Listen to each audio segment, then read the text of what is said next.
ওকে জয় যিশু। আসুন আজের বাক্য আরম্ভ করি। পাঠের আরম্ভ এইরূপ যে বিশ্রামবারের বিষয়ে যিশুর উপদেশ।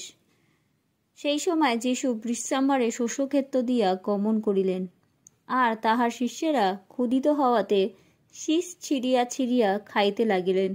কিন্তু ফরিসীরা তাহা দেখিয়া তাহাকে বলিল, দেখো, বিশ্রামবারে যাহা করা বিধেয় নয়, তাহাই তোমার শিষ্যগণ করিতেছে।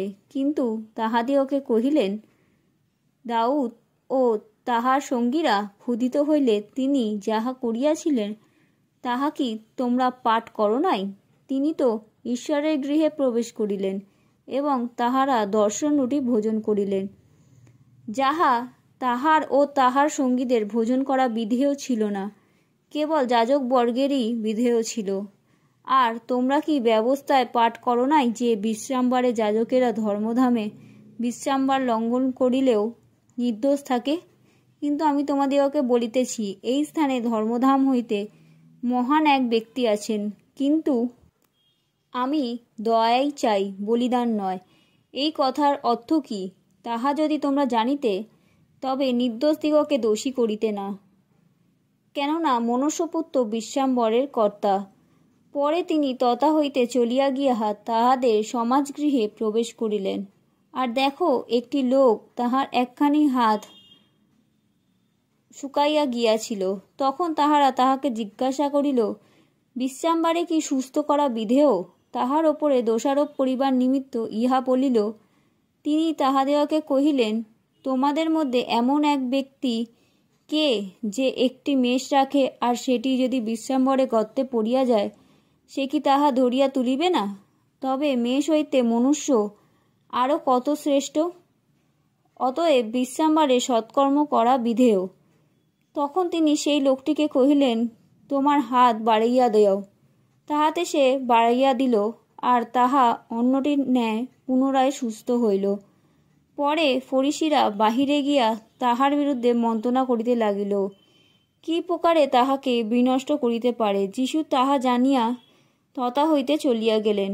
অনেক লোক তাহার পশ্চাৎ পশ্চাৎ গমন করিল, আর তিনি সকলকে সুস্থ করিলেন এবং এই দৃঢ় আজ্ঞা দিলেন, তোমরা আমার পরিচয় দিও না, যেন যিশায় ভাববাদী দ্বারা কথিত এই বচন পূর্ণ হয়, দেখো তোমার দাস, তিনি আমার মনোনীত, আমার প্রিয়, আমার প্রাণ তাহাতেই প্রীত।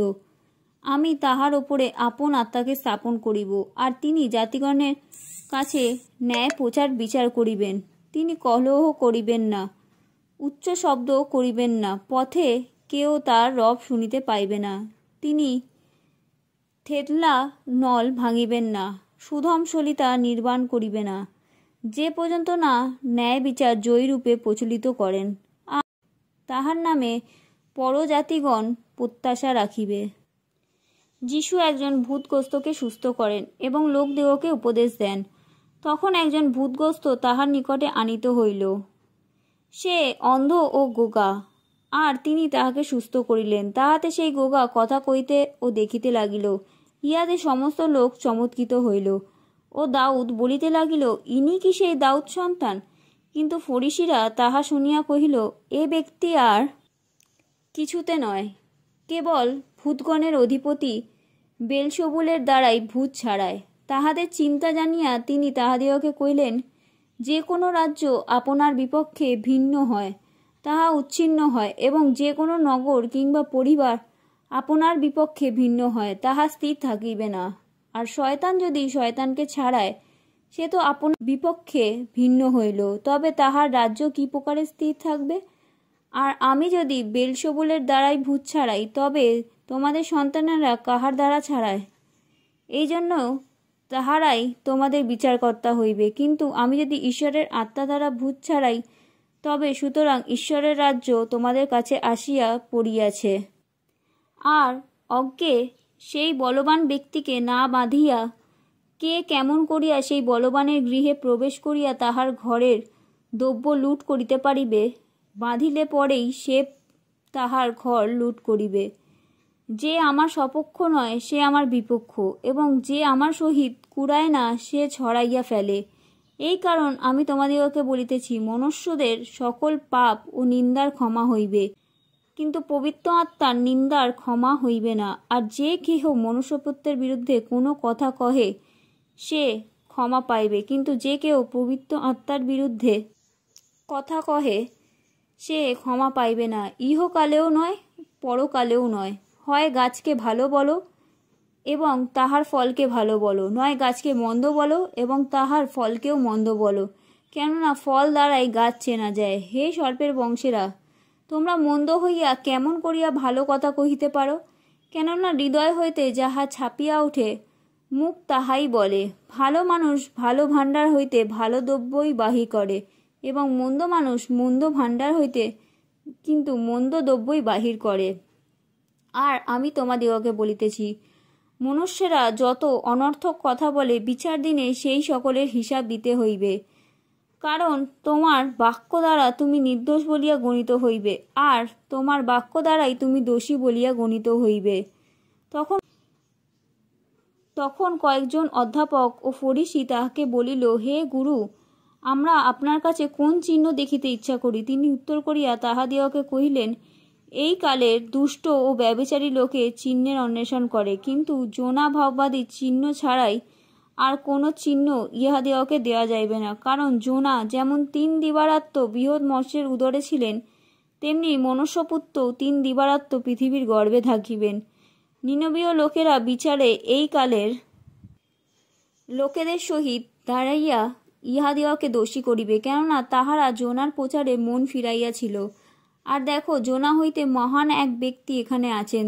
দক্ষিণ দেশের রানী বিচারে এই কালে লোকেদের সহিত উঠিয়া ইহাদিগকে দোষী করিবেন, কেননা সলোমনের জ্ঞানের কথা শুনিবার জন্য তিনি পৃথিবীর প্রান্ত হইতে আসিয়াছিলেন। আর দেখো, সলোমন হইতে মহান এক ব্যক্তি এখানে আছেন।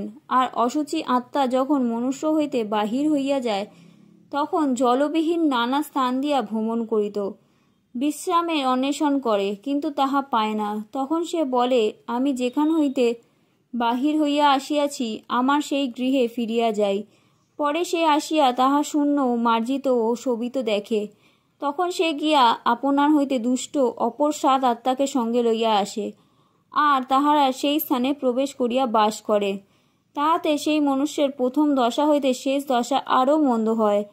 এই কালে দুষ্ট লোকেদের প্রতি তাহাই ঘটিবে। তিনি লোকসমূহকে এই সকল কথা কইতেছেন, এমন সময় দেখো, তাহার মাতা ও ভ্রাতারা তাহার সহিত কথা কহিবার চেষ্টায় বাহিরে দাঁড়িয়াছিলেন। তখন এক ব্যক্তি তাহাকে কহিল, দেখুন, আপনার মাতা ও ভ্রাতারা আপনার সহিত কথা কহিবার চেষ্টায় বাইরে দাঁড়াইয়া আছেন। কিন্তু যে এই কথা বলিল, তাহাকে তিনি উত্তর করিলেন, আমার মাতা কে? আমার ভ্রাতারাই বা কাহারা? পরে তিনি আপন শিষ্যগণের দিকে হাত বাড়াইয়া কহিলেন, এই দেখো আমার মাতা ও আমার ভ্রাতারা। কেননা যে কেউ আমার স্বর্গস্থ পিতার ইচ্ছা পালন করে, সেই আমার ভ্রাতা ও ভগিনী ও মাতা। আমেন।